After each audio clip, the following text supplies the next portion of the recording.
क्या अब राशन की दुकान से मिलने वाला सस्ता अनाज बंद हो जाएगा? क्या सरकार लोगों को राशन देने की बजाय उनके खाते में पैसा भेजने वाली है? और अगर ऐसा हुआ तो करोड़ों राशन कार्ड धारकों पर इसका क्या असर पड़ेगा?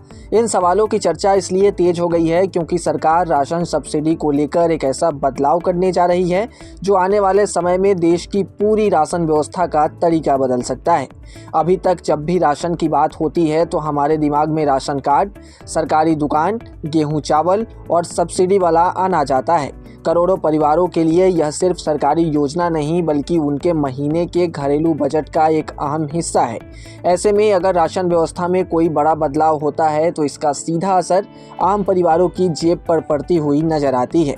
लेकिन यहाँ कहानी थोड़ी अलग है। सरकार ने राशन व्यवस्था को खत्म करने का ऐलान नहीं किया है, बल्कि सवाल यह है कि जिस सब्सिडी के जरिए सरकार लोगों तक राशन का फायदा पहुंचाती है उसे देने का तरीका क्या अब बदलने वाला है। दरअसल केंद्र सरकार लंबे समय से सरकारी योजनाओं में डायरेक्ट बेनिफिट ट्रांसफ़र यानी कि डीबीटी के इस्तेमाल को बढ़ावा दे रही है। इसका मकसद है कि सरकारी सहायता सीधे लाभार्थी तक पहुंचे और बीच में किसी तरह की गड़बड़ी या लीकेज की गुंजाइश कम हो। राशन के मामले में भी कुछ जगहों पर पहले से नगद खाद सब्सिडी देने की व्यवस्था रही है, लेकिन अब सरकार ने इसी सिस्टम में एक नई तकनीक जोड़ दी है और यहीं से डिजिटल रुपीज की पूरी कहानी शुरू होती है। 14 अगस्त 2026 से चंडीगढ़ और दादर एवं नगर हवेली में खाद्य सब्सिडी को डिजिटल रुपी यानी कि CBDC के जरिए नई व्यवस्था में शुरू की गई है। पात्र लाभार्थियों को सब्सिडी की रकम उनके डिजिटल रुपी वॉलेट में क्रेडिट की जाएगी। अब यहाँ सबसे बड़ा सवाल यह है कि अगर पैसा डिजिटल रुपी में मिलेगा तो क्या लाभार्थी उस पैसे को अपनी मर्जी से खर्च कर पाएगा? तो इसका जवाब सीधा सा है, नहीं। यह पूरी व्यवस्था की सबसे महत्वपूर्ण बात है। यह सामान्य बैंक खाते में आने वाला पैसा नहीं होगा जिससे आप निकाल कर किसी भी चीज़ पर खर्च कर सकें। सरकार इसे प्रपोज पाउंड डिजिटल रुपी के तौर पर इस्तेमाल कर रही है, यानी इस पैसे को सिर्फ उस उद्देश्य के लिए इस्तेमाल किया जा सकेगा जिसके लिए इसे जारी किया गया है। और इस मामले में उद्देश्य है खाद्यान्न खरीदना, यानी कि खाने पीने की चीज़ों को खरीदना। मान लीजिए किसी लाभार्थी के डिजिटल रुपी वॉलेट में खाद्य सब्सिडी की रकम आती है। वह रकम लेकर वह मोबाइल रिचार्ज, कपड़े, पेट्रोल या कोई दूसरी चीज़ नहीं खरीद सकता। उसे इस रकम का इस्तेमाल अधिकृत राशन दुकान या फेयर प्राइस शॉप पर खाद्यान्न खरीदने के लिए करना होगा।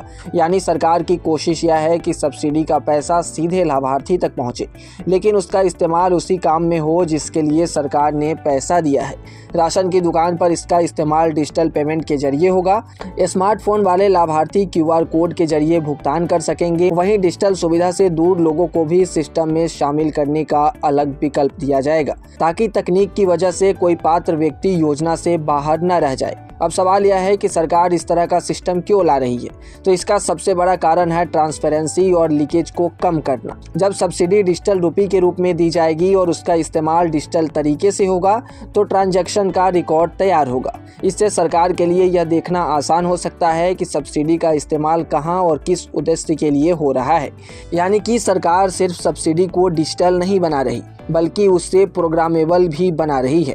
यही चीज़ डिजिटल रुपी को सामान्य डीबीटी से अलग करती है।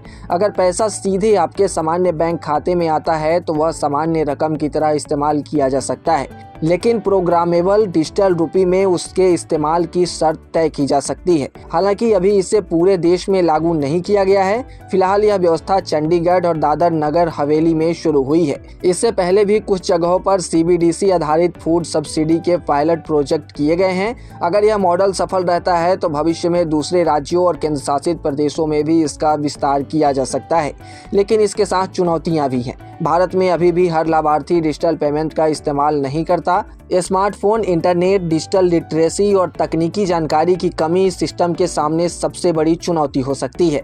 इसलिए सरकार के लिए सिर्फ तकनीक लागू करना काफ़ी नहीं होगा, बल्कि यह भी सुनिश्चित करना होगा कि गरीब और ज़रूरतमंद लाभार्थी इसे आसानी से इस्तेमाल कर सकें। तो अब शुरुआत में पूछे गए सवाल पर वापस आते हैं कि क्या राशन बंद हो जाएगा? तो इसका जवाब है नहीं। फिलहाल ऐसा कोई फैसला नहीं है कि पूरे देश में राशन व्यवस्था खत्म कर दी जाए। बदलाव राशन बंद करने में नहीं बल्कि सब्सिडी पहुंचाने के तरीके में है। आज जहां सरकार कई जगहों पर सब्सिडी वाले अनाज के जरिए लाभ पहुंचाती है, वहीं कुछ चुनिंदा जगहों पर अब डिजिटल रुपी के जरिए खाद्य सब्सिडी देने का प्रयोग किया जा रहा है।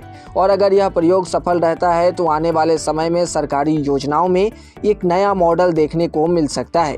पैसा धीरे धीरे लाभार्थी तक, लेकिन तय उद्देश्य के लिए। यानी आने वाले समय में सवाल सिर्फ यह नहीं होगा कि सरकार कितनी सब्सिडी दे रही है, बल्कि यह भी होगा कि वह सब्सिडी किस रूप में दी जा रही है और उस पैसे को खर्च करने की कितनी आज़ादी लाभार्थी के पास होगी। हालांकि इस मामले को लेकर आपके पास अगर कोई सवाल है तो आप अपनी सवाल कमेंट सेक्शन में पूछ सकते हैं, हम जवाब देने की कोशिश करेंगे। और ऐसे ही तमाम अपडेट्स और शेयर मार्केट से जुड़ी तमाम जानकारी के लिए आप बने रहें गुड रिटर्न्स डिजिटल के साथ।